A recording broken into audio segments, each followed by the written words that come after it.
Juan Kapitulo 6, versikulo 35. Si Jesus miingon kanila, "Ako mao ang pan nga naghatag sa kinabuhi. Ang muari kanako dili nagayod gutomon, ug ang mutuo kanako dili nagayod uhawon." Ang mga puno Pan sa kinabuhi.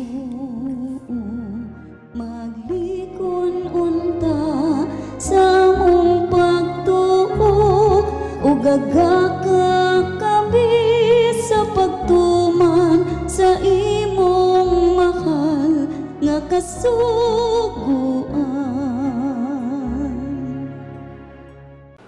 Ang ginumana kaninyo, ang Santos Ebanghelyo sumala ni San Mateo. Si Jesus miingon ngadto sa katawhan, karon unsa may ikatandi ko sa mga tao ning panahuna.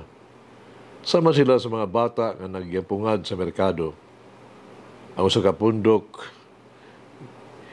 misinggit ngadto sa ilaing pundok, mitugtog kami huni sa kasal alang kaninyo apan wala kami mosayaw. Miawit kami alawiton sa paglubong apan wala kamo manghilak. Si Juan mianhi, nagpuasa siya, ug wala mo inom og bino, ug ang tanan miingon giyawaan siya. Mianhi anak sa tao, ug siya mikaon ug miinom. Ang tanan naingon, tanawan ninyo siya, kining tawhana, ulit palahubog siya, ug gala sa mga kabrodor sa buhis ug sa makasala. Apan ang kaalam sa Dios mulutaw na tinuod diha sa mga nabuhat niini. Ang Ebanghelyo sa Ginoo. Pasalamati ang Ginoo kay siya maayo, ang iyang gugma mulungtad hangtod sa kahangturan. Pasalamati ang Dios sa tanang mga Diyos, ang iyang gugma malungtaron.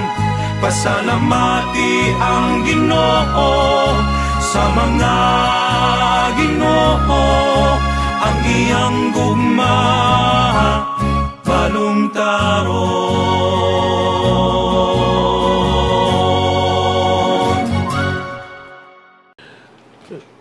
This day, istorya nga ako ang nadungog nga ako ipaambit kaninyo.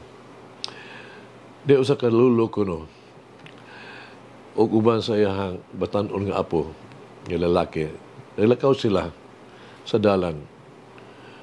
Uban, kuyo nila usa na kakabayo nga, tigulang ng kabayo ba? Paingon sa lungsod, paduong sa baryo. Sa dalan, nadungog nila nga ang mga tao, may mga komentaryo, may komento. Kanong wala man tao nila saki ang ilang kabayo. Pagkadungog nila sa komentaryo, ang lulo, lami sakay sa kabayo, o gitugutan ang iyang apo na mag-una sa kabayo. Para mga tao sa ilang himamat, naglingo-lingo na sad ang ulo, siya mingon na sad, dili ba katawanan nga kining tigulang nga lalaki kinahanglan nga musakay samtang ang kabus nga bata nga kining batan-on kinahanglan maglakaw. Basta human sa pila ka mga metro nagilayon, ikanaog siya gipasakay ang iyang apo sa kabayo ni higayuna. So dihang naghimamat sila pipila ka mga tao, nakadungog na sa sila ang pagsaway sama sa pagkamakauulaw. Kining bataa, nagsakay samtang nalakaw ang iyang intang tiguang nga lolo. Gano'n ito gitugutan man niya ning tigulang nga mahitabo kini. Dili nagkahukom ang lolo sa katapusan. Ang tanan sa mga pagsuway, pinaagis pagsakay sa kabayo, uban sa bata, sila doon na nakay na. Para mga tao diha sa dalan, nakita kanila, umiingon, kaayo, wala ba sila maluoy ni atong kabus nga tigulang nga kabayo, uban sa tanang mga gibugaton niini. Maulaw unta sila. Sa katapusan, ang tigulang ug ang iyang apo na lalaki mauni nagdala noon sa kabayo. Ang iso ng Ebanghelyo karong adlaw na pakita kon sa unsang paggiha ang Ginoong Hesus gisaway gisalikway siya mga kaugalingon o tagalungsod apan dili sama sa balhinon nga hunahuna sa apuhan sa istorya karon si Jesus nagpabiling lig-on sa iyang pagtuo. Ikumpara ni Jesus ang iyang dili matutuon, no? Nga mga katigilungsod sa mga bata nga nagdula apan wala mosanong. Gibuhat niya ang tanan aron malipay ang iyang kaugalingon, katawhan apan gitalikdan hinuon na sila. Kitawa pa ganit nila siya og palakaon, no? Palakubog, higala, sa ngilis o buhis, makasala. Kung ang Ginoo wala makalikay sa mga pagsuway o kasakit, masakit yung mga pulo, na kini may tabo sa ordinaryo natong mga tao, natong mortal, sama kanimo o kanako. Kitang tanan, huyang, makadawat yun o mga pagsaway. Dili kita angay mabalaka kung walay ka matuuran, kung wala kini ka matuuran, tungod kay sa katapusan, mamatay. Rana ang istorya. Ano pang utana mao? Unsa kaha kung adunay ka matuuran niini o ang pagsaway, may pahamtang ka nato. Unya kita kinahanglan yun, mapapsanon sa pag-angkon sa tuwa mga sayo o magpakaton gikan niini. Ingson mag-ampo kita, Ginoong Hesus magtutudlo sa kahayag o sa kangitnit. Ipadalangin mong balaang Espiritu sa amo ang pagpangandam alang sa Pasko. Kami, sa daghang kaayo mga buluhaton, nangita og hilom nga mga lugar para makadungog sa imong tingog kada adlaw. Kami nabalaka sa daghang mga butang, nagpaabot sa imong pag-abot sa mong taliwala.